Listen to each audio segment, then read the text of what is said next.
the flood, in Genesis 7, verse 1. Then the Lord said to Noah, "Go into the boat, you and all your family, for I have seen that you only are right and good at this time."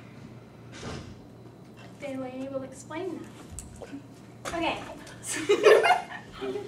So basically the reason that God had the flood and stuff was because everyone was just so messed up, and they were just so wrong and so opposite of what God wanted them to be. He just didn't know how to help them. He just thought if he restarted everything that it would work. But Noah was always a wonderful man. He had a strong faith in God and stuff. So I think that's why God called on him, because he really noticed that Noah always put God first and never really backed down out of things. And like in this, he never really backed down out of building the ark and stuff, even though this was a really big thing for him. Okay, next is Genesis 7, verses 2 through 5. Take with you 7 of every clean animal, and 1 of each of the animals that are unclean. In 7 days I will send rain on the earth for 40 days and 40 nights. I will destroy from the land every living thing that I have made. And Noah did all that the Lord told him to do.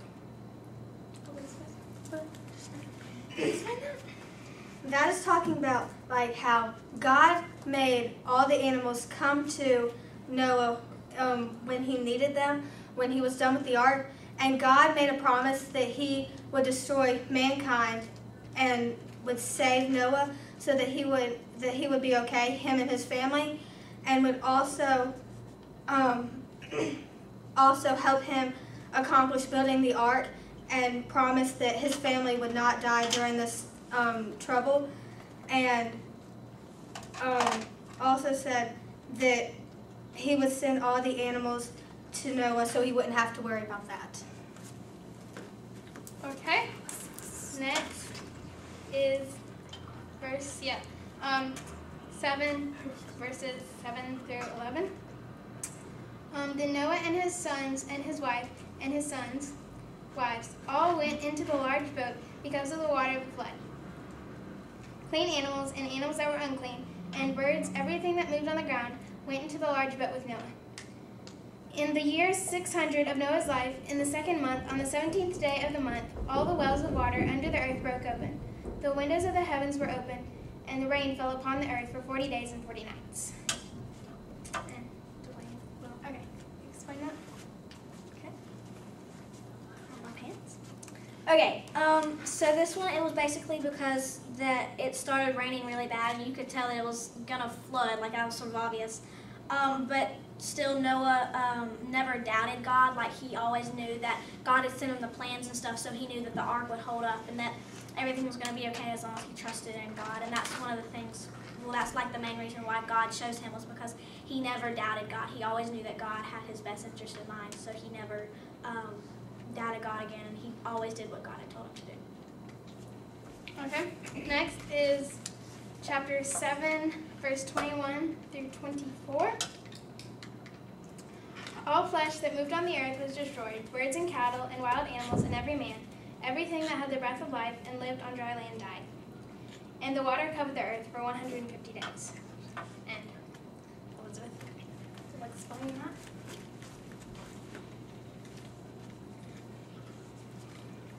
that? That's talking about how God had promised that he was going to flood the earth, and no one knew what to expect, and he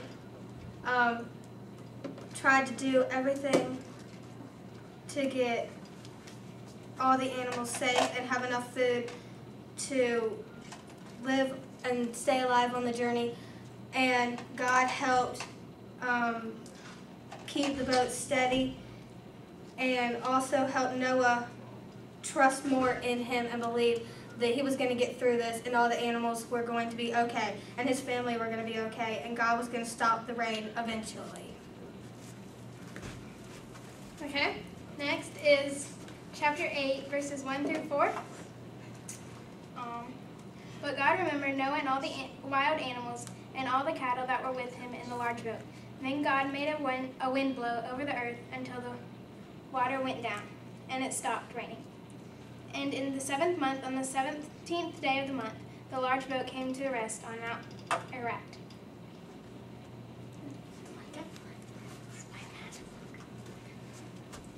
Okay, so this was about how that God came through with his word,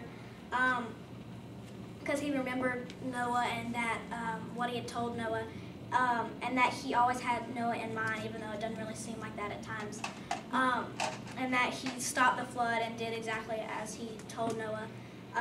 And then at this time, even though everybody was dead, I think if they would have still, like someone was just on the sidelines watching, then they would have seen like the power of God and know that he really doesn't lie or anything. I think those people would have changed their ways, but it was just way too late.